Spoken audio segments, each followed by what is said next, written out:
All right, welcome back. Tonight we're back to gamify your news. Tonight we're playing a new game, The Countdown. I'll make a statement and start the clock, and our most excellent panel will then have 90 seconds total to make their points.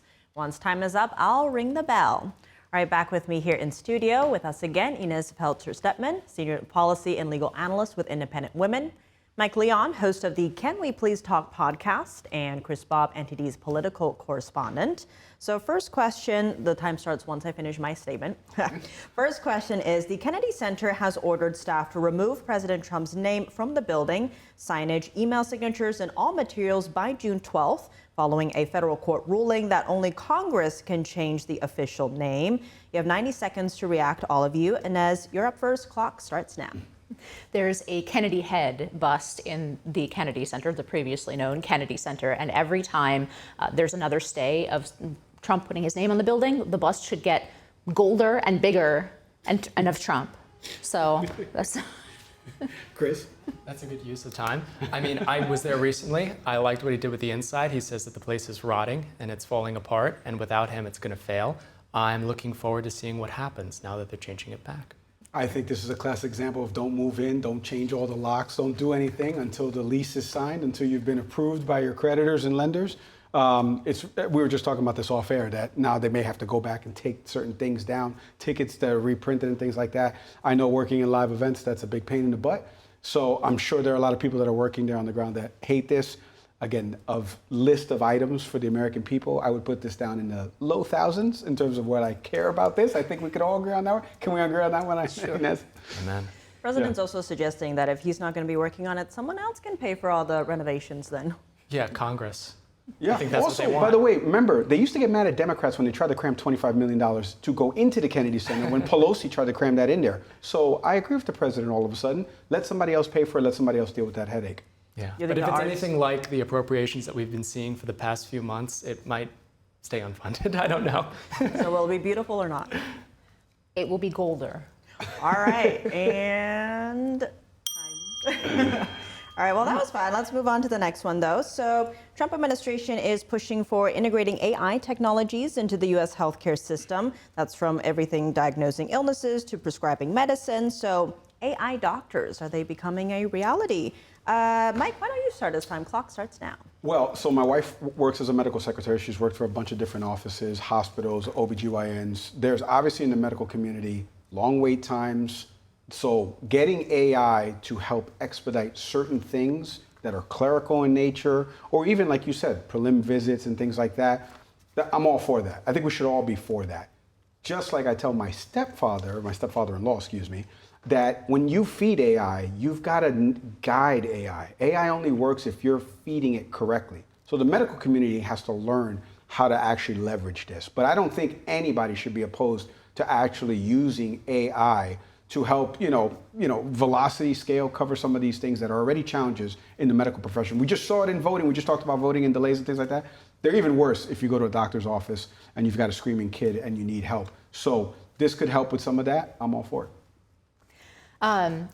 I can't wait to ignore and be skeptical about the advice from my AI doctor in the same way that I ignore and I'm skeptical of the advice that I'm given by my regular doctor. No, I agree with you. I think it can be a very helpful tool. What makes me a little nervous is removing the human oversight altogether. I would not feel comfortable with an AI making those top-level decisions. But in terms of analyzing data, in terms of analyzing results, it often spots things that human doctors can't, and vice versa, by the way. Both human and AI has. Yeah. 9 seconds. Come on, Chris. I get my first and second opinion from ChatGPT already. They want a pilot program that deals with heart attacks. The AI screens it first.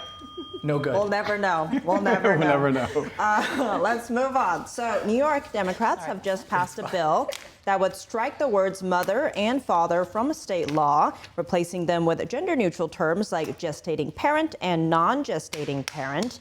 Now, this comes just weeks after Mother's Day. Chris, why don't we start with you? Time starts now. It's time to round up the clock now. Putative father is being changed for alleged parent. I like that because I don't know what the first word means.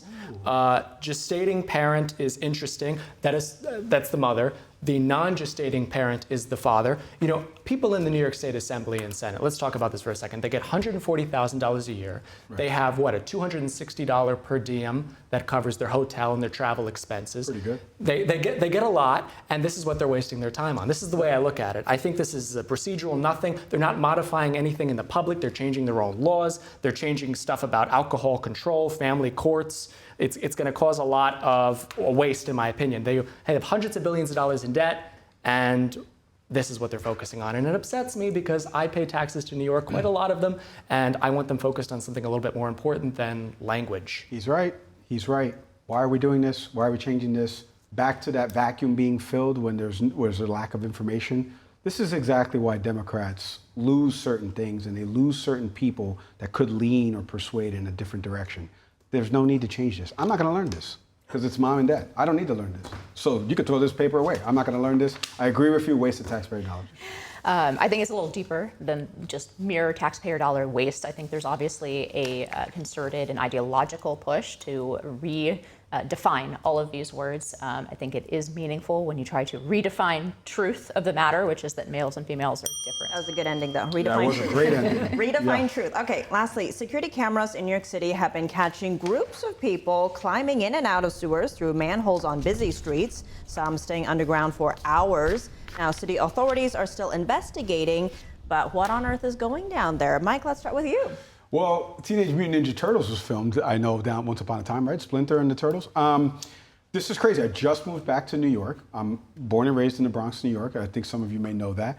I just lived in Miami for the last 4 years, and I come back and you tell me that people are living in the sewers and they're coming out of manholes. What are we doing? That makes no sense. I know exactly what we're doing. The medium home price in Williamsburg, that's what I was Brooklyn is gonna say. $1.2 There it million is. to $1.4 million. They said they were coming out with tools, perhaps carving tools. I'm thinking either one, you have civilians who are trying to do plumbing jobs because New York City can't handle it themselves. I have other stories there in my apartment. But no, if you can't afford housing, maybe you do need to become a Teenage Mutant Ninja Turtle. Oh. And honestly, I don't think the light is any worse down there than some of the places some that of the are studios charging. on the Upper East Side. Exactly, Yeah. $550 for a studio with no light and. I remember seeing an apartment on 106 in Columbus, and I felt like I was in a sewer because it was a downstairs apartment, and I saw a rat, and I remember being like, am I in a sewer? Because it's one of those apartments, you know what I'm saying?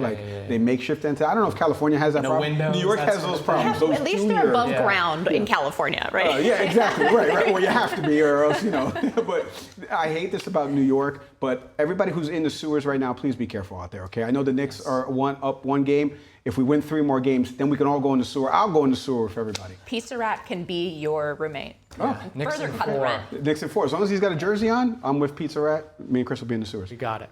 Wow, you guys, perfect.